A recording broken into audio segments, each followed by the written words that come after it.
Muy buenas, queridos seguidores. Hoy vamos a hablar de un tema que sabemos que puede generar polémica, que además no es muy conocido, o sea, tiene esas dos facetas, y es la expedición de Barradas. El PAN ha subtitulado como Fernando VII a la reconquista de México. Ya lo advierto. Por un lado no es muy conocido y por otro lado va a generar polémica, pero bueno, forma parte de nuestra historia. No solo de la historia de mexicanos y españoles, que por supuesto, sino de la historia de todos los que hemos formado parte de la monarquía católica, de la monarquía hispánica, y además fue una expedición, ya lo adelantamos, que se preparó en Cuba. Entonces, bueno, pues como siempre, todo lo que afecta al mundo hispánico pues nos interesa y lo exponemos con Emilio Acosta de Venezuela Provincial. Muy buenas, Emilio, ¿qué tal? Hola Antonio, bueno, antes que nada, darte las gracias como siempre por la invitación a tu canal de YouTube, Antonio Moreno Ruiz. Y sí, vamos a estar hablando de la Reconquista de México, ¿no? Esa expedición de don Isidro Barradas, ¿no?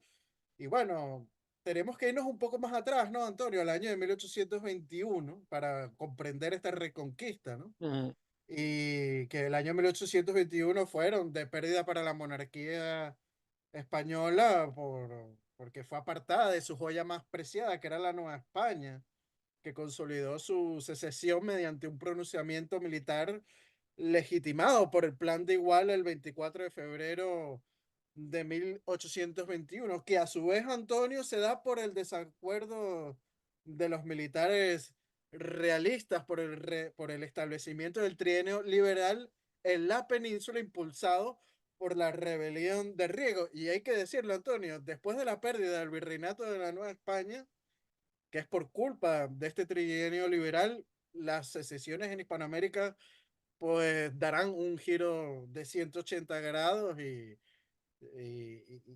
cada uno pues, de los territorios irá secesionándose, ¿no?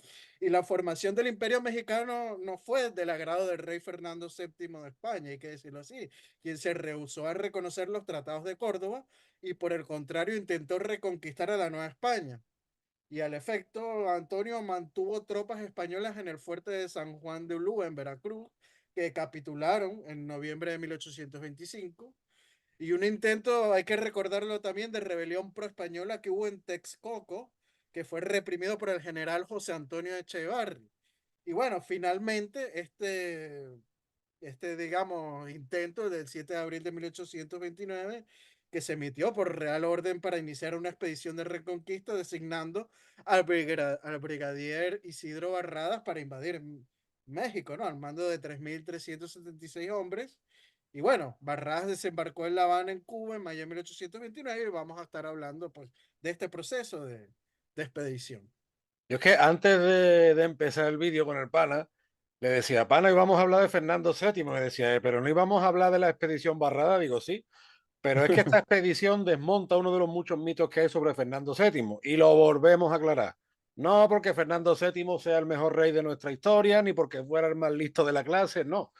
Pero siempre se nos ha dicho, sobre todo desde la propaganda bolivariana y sanmartiniana, que una de las razones de la secesión fue como que la España europea pues se despreocupa de los asuntos americanos y que en especial Fernando VII pues era un tipo que despreciaba a América, que no le importaba, que la quería manejar como si fuera su hacienda particular, y los hechos contradicen completamente esta narrativa. O sea, esto que estamos hablando sí ha sido una propaganda mantenida durante 200 años, pero no tiene nada que ver con lo que pasó realmente.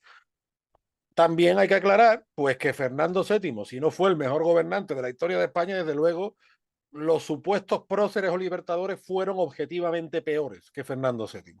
Dicho esto, Fernando VII siempre tuvo en mucha consideración tanto a los territorios como a las personas del Nuevo Mundo. Él tuvo, ya lo hemos desarrollado aquí en este canal y en el canal de Venezuela Provincial, un círculo de gente de confianza hispanoamericanos. El trienio liberal, el que mencionaba el pana, bueno, pues Fernando VII finiquita aquello, entre otras cosas, aconsejado por el novohispano Lardizábal y por el peruano Dionisio Inca Yupanqui. El confesor de la familia real, Blas de Ostolaza, también era peruano. Quien fue su agente legal, Joaquín de Mosquera y Figueroa, fue de Popayán. O sea, Fernando VII, así se movía Fernando VII y como nos recuerda Francisco Núñez del Arco, crea la Real Orden Americana de Isabel la Católica para premiar a los realistas americanos. Siempre Fernando VII estuvo muy pendiente de lo que pasaba en América y, como bien ha dicho Emilio, él nunca se desentendió, desde luego no estuvo de acuerdo con ese proceso que se da en México con el Imperio Mexicano de Iturbide, que se nos ha dicho desde la propaganda iturbidista que fue algo unánime, ¿no? O sea, es verdad que la independencia de México, si la comparamos con lo que pasa en el sur, es muy peculiar porque realmente los insurgentes no ganan esa guerra. Debido al descontento del trienio liberal, pues se forma un pacto entre realistas e insurgentes y Turbide, que había sido realista, pues es proclamado emperador. Pero como bien ha dicho Emilio, durante todos esos años quedan en la que había sido la Nueva España gente que no estaba contenta con ese proceso. Y a eso obedece la expedición de Barrada y ahora, pana, entramos en otro mito. ¿Por qué digo esto? Porque se nos dice que San Martín era criollísimo, ¿no? San Martín era, San Martín era un hijo de palentinos que se cría en Málaga y que pasa de 4 a 6 años, no sé si 4, 5 o 6 años como mucho en América, nace en Yapeyú, eso es verdad, pero su crianza, no, y además de hecho fue 22 años soldado, no de la nación española como la entendemos ahora, sino soldado del rey y por tanto de la dinastía borbónica. Ojo a este dato, que esto la historiografía muchas veces lo pasa de puntilla cuando no lo debería pasar. Y sin embargo tenemos a un Isidro Barradas que lidera esta expedición desde Cuba en el año pana 1829, ¿verdad? 1829, sí. Isidro Barradas, pana, le vemos parentesco con un tal Francisco de Miranda, porque claro, sabemos que es nacido en el puerto de la Cruz, allí en tu isla. Pues tú eres tinerfeño, ¿verdad? Sí, sí, de Tenerife. Eso es. Pero Isidro Barradas, su vida la pasa en América, contrario a San Martín. Pero siempre la historiografía nos dice San Martín criollísimo, Barradas españolazo. Bueno, sí, español, pero era uno de tantos españoles americanos, ¿no? Sí, totalmente de acuerdo contigo. Y sobre los orígenes de Isidro Barrada, el amigo y historiador don Manuel Hernández González Un escribió saludo para don un Manuel. artículo. Un saludo para don Manuel. Escribió un artículo exclusivo para Venezuela Provincial hablándonos de este orígenes de Isidro Barradas. Y vamos a citar a don Manuel. El precursor de la independencia de América y el promotor de la última expedición realista de la América continental, Isidro Barradas, nacieron en el seno de la misma familia. Luisa Miranda había casado en el puerto de la Cruz con Matías Barradas Páez en 1743, siendo testigo el padre de Francisco de Miranda, o sea, Sebastián de Miranda. Uh -huh. Su hijo Matías emigró a Venezuela en 1791 y se estableció en Carúpano. Murió en la guerra de independencia degollado por los insurgentes. Su hijo Isidro, nacido en esa localidad tinerfeña el 6 de octubre de 1782, marchó también a ese país a buscar fortuna entre los años de 1805 a 1808 a ver a su padre. Isidro participó activamente después en la independencia en el bando realista. Se incorporó a las milicias de Carúpano como soldado y en 1812 tomó parte en el apresamiento del bergantín Botón de Rosa, que mandaba el patriota Vidó, y en la defensa en la costa de Carúpano, invadidos por Santiago de Mariño. Ascendió a teniente y a capitán en 1814. Fue un fehaciente testigo del sector de los inmigrantes isleños que apoyó la causa españolista, pues según sus propias palabras, más de 10.000 han muerto en Venezuela, donde un gran número estaban establecidos.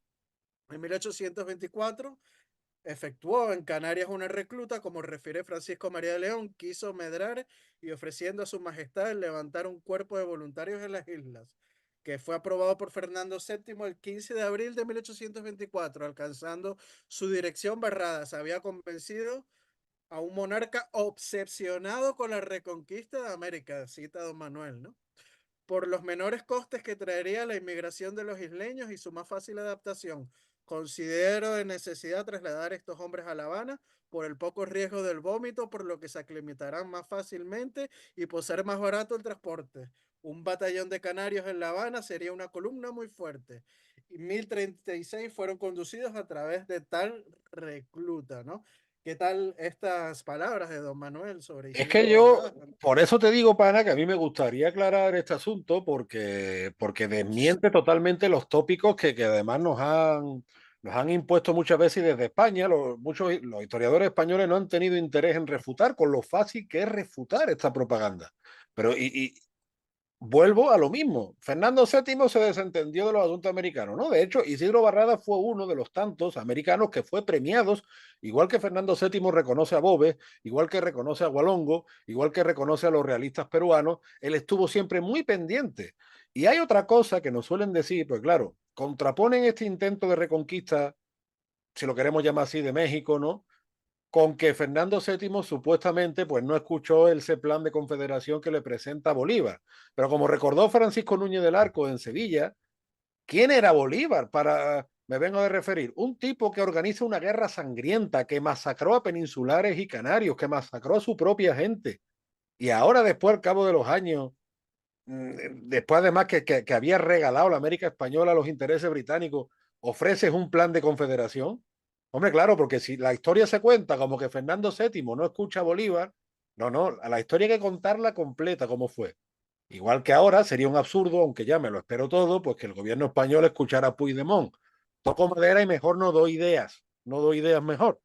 Pero ese punto que dijo Francisco Núñez del Arco en su conferencia La lealtad olvidada que pronunció en los Alcázares de Sevilla, a mí me parece fundamental. Y Fernando VII, pues, sería más o menos obtuso, tendría más o menos talento. Pero lo que es obvio, y esta expedición de 1829 demuestra que nunca estuvo desentendido en los asuntos americanos.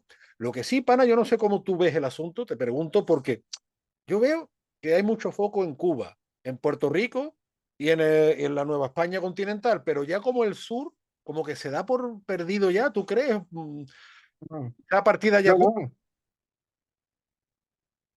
No, no, para nada. De hecho, hay varias expediciones de Ángel Laborde y ingresan en algunas a territorio venezolano de Costa Firme y están las guerrillas de Arizábalo, de Dionisio Cisneros y de Puerto Rico. Se enviaron varias embarcaciones a apoyar estas guerrillas comandadas por Ángel Laborde. O sea, hasta casi en el año de 1830 vemos estas expediciones, sobre todo comandadas por Laborde, que Laborde es el mismo que lleva a la expedición de Barrada a México, hay que decirlo también, este Claro, gran porque, marino y chileno. sabemos que en la Pampa de la Quinoa, en el Perú, Huachaca seguía liderando y pidiendo la vuelta del rey y que incluso hubo un agente, un tal Nicolás Soregui, que parece que era de origen francés, algunos dicen que era un agente de la Santa Alianza o no sabemos si era un agente directo de Fernando VII, pero bueno, al final, digo, ¿cómo que Fernando VII estaba desentendido de los asuntos de América?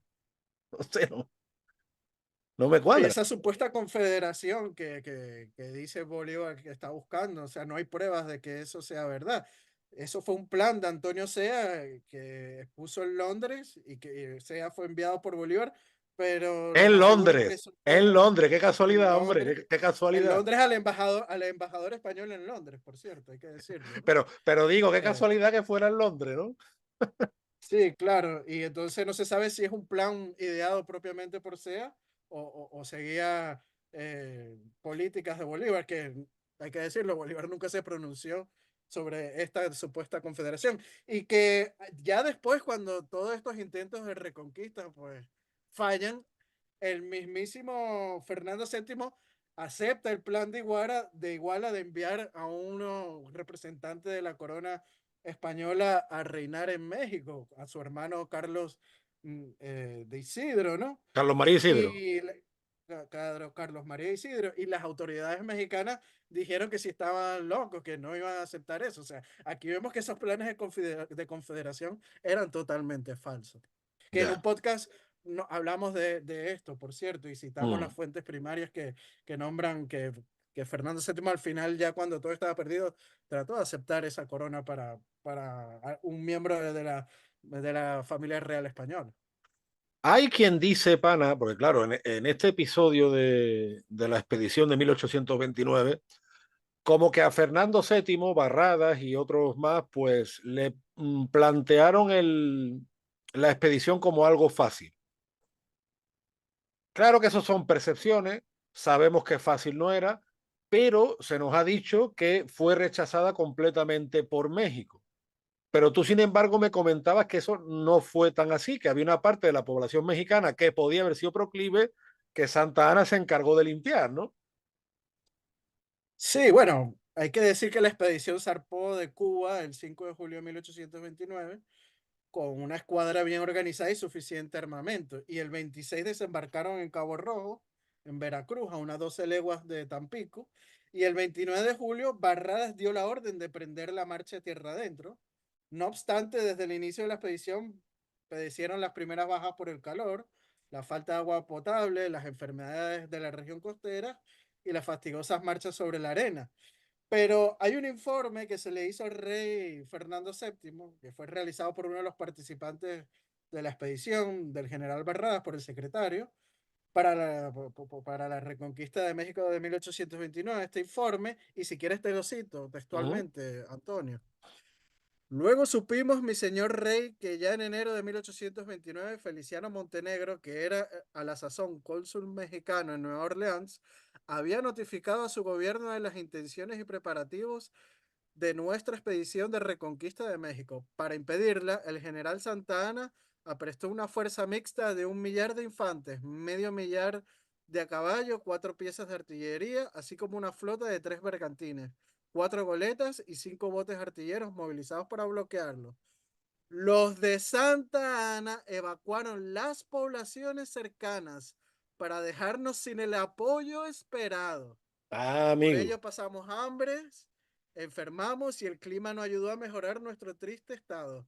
En esa llegaron los ejércitos mexicanos para sitiarnos desde el pueblo viejo de Tampico, Las Piedras y el Humo, la margen veracruzana del río Panuco, así como desde Villerías y Doña Cecilia en el lado de Tamaulipeco.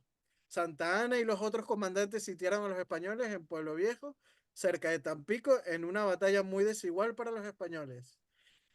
O sea, aquí estamos hablando de que ya sabían todos los planes y sacaron a toda la población para que no apoyaran justamente a esta expedición de Barradas. Claro, Aquí es que a estamos eso voy. hablando. Yo te hacía la pregunta con cierta maldad, entre comillas, porque puede ser que a lo mejor Barradas u otros españoles, americanos, que la mayoría eran, y de hecho vemos que aparte de canario hay mucho puertorriqueño y mucho cubano implicado en esto, quizás fueran demasiado optimistas. Bueno, se puede admitir, pero es cierto que había una población proclive que tuvo que ser apartada. O sea, porque si Santa Ana no hubiera tenido esa información o si Santa Ana hubiera tenido más confianza, a lo mejor no hubiera mandado evacuar esa población de allí.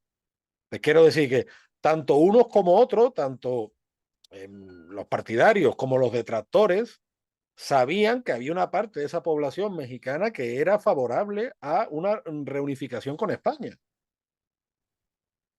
Sí, totalmente de acuerdo contigo. Es más, cuando llegan a Tamaulipas, la ciudad está totalmente abandonada y no hay ni un alma, pero no es porque no la población no la apoyara, es que Santa Ana había mandado a sacar a toda la población, justamente para que esos pobladores, esos habitantes, pues no estuvieran enviando comida y enviando pues artefactos que pudieran auxiliar a los españoles en ese sitio, que iban a ser las fuerzas mexicanas, ¿no? Y bueno, Santa Ana y los otros comandantes citaron a los españoles en Pueblo Viejo, cerca de Tampico, en una batalla muy desigual, hay que decirlo así, en fuerza. Y bueno, derrotado Barradas y con buena parte de su tropa enferma, tuvo que firmar el 11 de septiembre una capitulación que ponía fin a los intentos hispánicos o españoles por reconquistar México, ¿no? Y Barradas, hay que decirlo, después se refugió en Nueva Orleans y se exilió en Marsella, donde falleció en 1835, ya años después. Es que durante esos años todavía había bastante vínculo entre Nueva Orleans, Veracruz y La Habana.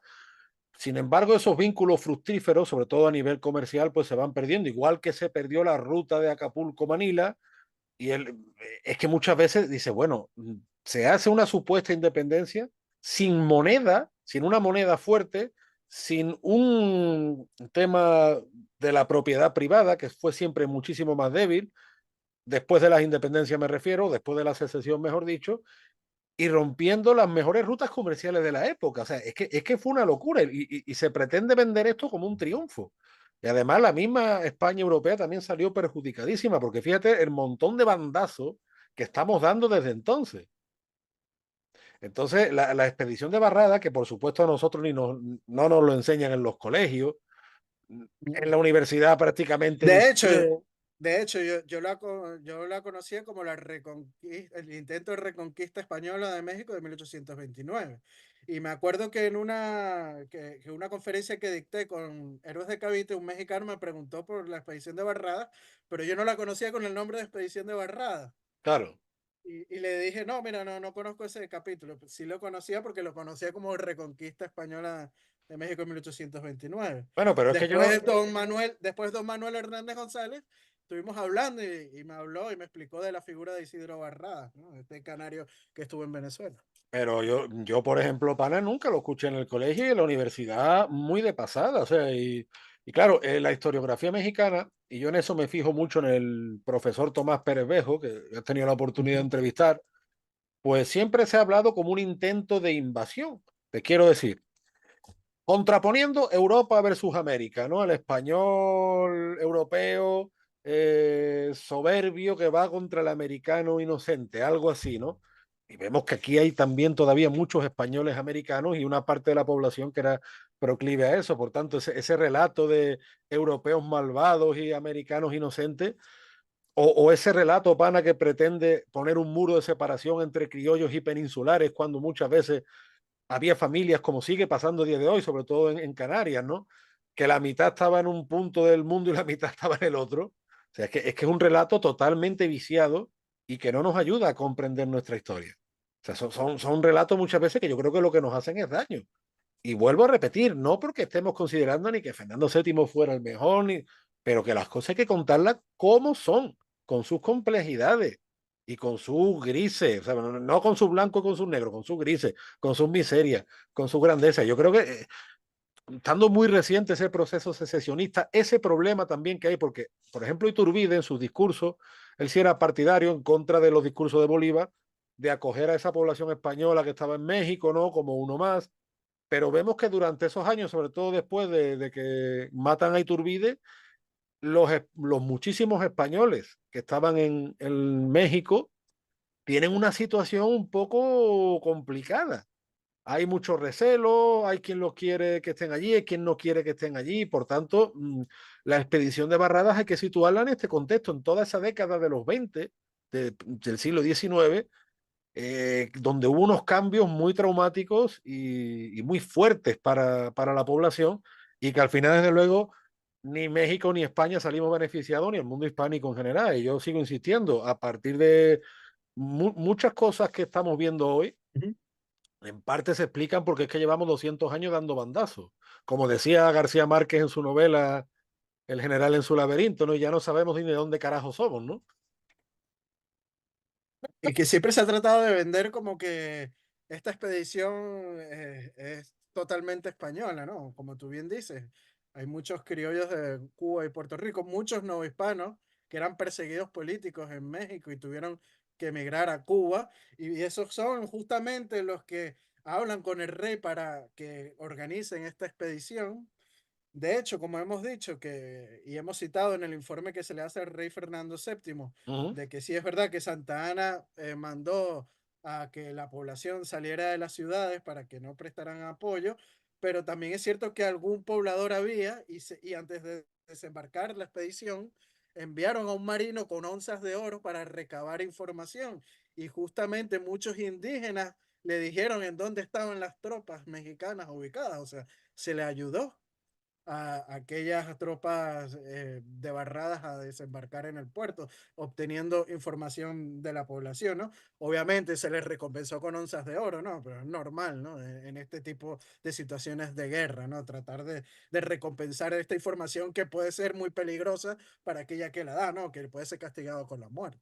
Qué bueno que hayas hablado del exilio realista en Cuba. Cuba y Puerto Rico recibieron muchísimos exiliados, aparte Ujú. del actual México, también de Venezuela, pero incluso también de familias del Perú, del actual Colombia, del actual Ecuador. la misma María Antonia Bolívar, la conocida criolla principal, pues estuvo exiliada en Cuba. O sea, Cuba y Puerto Rico se convirtieron en exilio de realistas americanos, de españoles americanos que quisieron seguir siendo españoles. Hubo incluso algunos españoles americanos que pasaron a la península, como es el caso del peruano Leandro Castilla o otro peruano, el Goyeneche.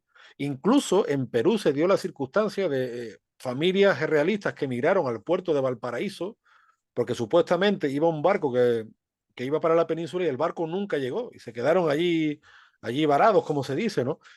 Pero eso, la expedición Barradas, esa llamada reconquista de México, obedece a este proceso. O sea, no fue un capricho del rey o no fue una soberbia europea, forma parte de estos procesos complejos que se van materializando en esa década de los 20 y bueno, que después, pues todo lo que ha ido viniendo, si es verdad, bueno, tampoco todo haya sido malo, tampoco vamos a caer en eso. Ha habido épocas más prósperas, nosotros siempre hemos hablado de toda esa época que, por ejemplo, en Venezuela, en Cuba, en Argentina o en la misma España, pero al final, por desgracia, mientras sigamos desunidos, siempre volvemos al mismo punto. Y mira cómo está ahora la misma España, mira cómo está México. Es que yo muchas veces pienso, pana, por ejemplo, que en este contexto Perú, con todas las carencias que pueda tener, igual que las tiene España, pero tiene mucha capacidad de resistencia, porque si tú miras el contexto que nos ha tocado, coño, el Perú sigue ahí y la gente sigue tirando para adelante. Y yo que he vivido allí, ¿sabes? Y me llama mucho la atención eso. Entonces, bueno, pues finalmente eso. En resumen, yo me quedo con que la expedición Barrada, lo que se nos ha contado o la narrativa que ha imperado es falsa, con una intención propagandística y que no ayuda en absoluto a comprender nuestra historia, que yo creo que es un episodio, si tiene algo para, es ilustrativo, el montón de enseñanza que nos da. Es una expedición que desmonta muchos mitos, ¿no? Desde el mito de que Fernando VII no le importó perder los territorios americanos, hasta el mito también de que los criollos, pues, querían la secesión, no es así. También el mito de que esta expedición no fue apoyada por la población, obviamente no fue apoyada porque tuvieron que retirar a la población, ¿no? Como dice el informe del rey Fernando VII, y desmonta muchos mitos, por eso es que es tan oculta por la historiografía oficial en general, ¿no?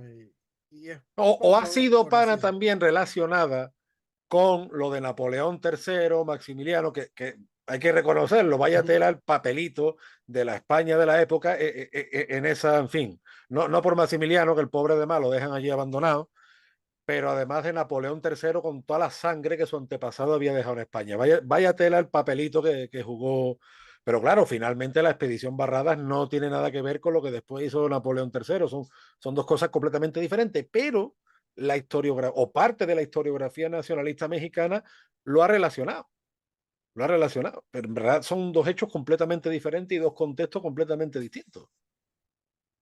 Sí, es que prácticamente esta expedición lo que buscaba era tratar de encender la mecha de una revolución en México que pudiera restaurar a la monarquía hispánica en aquel territorio, ¿no? Lamentablemente, bueno, digamos que el servicio secreto del Imperio Mexicano pues obtuvo estas noticias por medio del cónsul de Nueva Orleans, que Nueva Orleans estaba muy conectado con Cuba, por eso es que le llegan las informaciones y él pues manda las noticias a México y pudieron prepararse para hacer frente a la expedición. No, bueno, más bien del post-imperio, ¿no? Sí, pues, post Imperio Mexicano, sí. Ya Porque, claro, Iturbide, porque ya. fíjate, Sí, ya es cuando está Santana mandando pero emisiones. pero es que fíjate, pana, además, porque Iturbide, por ejemplo, que lo matan en el año 1824, fíjate el drama, te quiero decir, se pensaba que el plan trigarante pues iba a traer la paz, iba a traer la concordia después de muchos años de guerra sangrienta además, pues, sin embargo fue todo lo contrario. O sea, 5 años después, además de haber matado a un Iturbide, que seguramente se pensaría eso, fíjate en qué punto estaba y lo que continúa después. Y después viene la invasión de Estados Unidos con las barbaridades y las tropelías que hicieron. Y después venga revoluciones. O sea, que el plan trigarante que supuestamente hubiera traído la paz y la concordia, pues no fue. Igual que tampoco fue lo que tú has mencionado antes, Riego, con el golpe que da en las cabezas y con esa propaganda engañosa que él dice que no, que esto, una guerra en América que está perdida, era falso. En 1820 en muchos sitios la guerra no estaba perdida, quitando quizá el Río de la Plata y otras regiones, pero no estaba perdida. La colaboración de españoles europeos y españoles americanos fue determinante, porque fíjate que muchas veces los españoles americanos solo ganaban, con colaboración europea hubiera sido mucho mejor. Y bueno, es que estamos, pana, como yo digo muchas veces, inundados de propaganda. Vamos a hacer historia de una vez. Porque es que nos han inoculado una propaganda a ambos lados del charco que lo que nos ha hecho es confundirnos. Y como yo digo siempre, lastrarnos nuestras posibilidades. Acordémonos lo que decía el pueblo en aquella época, cuando el trienio liberal, vivan las caenas. Que eso además lo decía irónicamente. Pues si esta es la libertad, Irónicamente, exactamente. si esta es la libertad que ustedes nos ofrecéis, vivan las cadenas. Porque claro, la libertad, la supuesta libertad era un desastre además, ¿no? Claro, eso es contra esa propaganda liberal, ¿no? De que tanto nos han contaminado. Bueno, pana, pues la verdad que como siempre un placer tener estos programas contigo sobre un tema tan interesante. Al amigo Francisco Núñez del Arco le va a gustar seguro y algunos amigos más. Otros nos dirán de todo, pero bueno, para eso estamos, ¿no? Tú sabes que desde aquí siempre recomendamos que se suscriban, que le den me gusta a tus canales, Venezuela Provincial en Instagram, en Facebook, en YouTube. El pana además está muy activo con los artículos, de vez en cuando se pelea con el mundo, pero bueno, eso forma ya parte de nuestro acervo. Por favor, darle me gusta, suscribíos, que no cuesta nada y nosotros os lo agradecemos muchísimo, ¿no, pana? Así es, y si no, camino de Guanajuato, ya llora con las momias de Guanajuato, ¿no? Se trata siempre de debatir bajo el máximo respeto. Y bueno, recordarle a los seguidores de Venezuela Provincial, seguir a Antonio Moreno Ruiz, tanto en Instagram como en Facebook.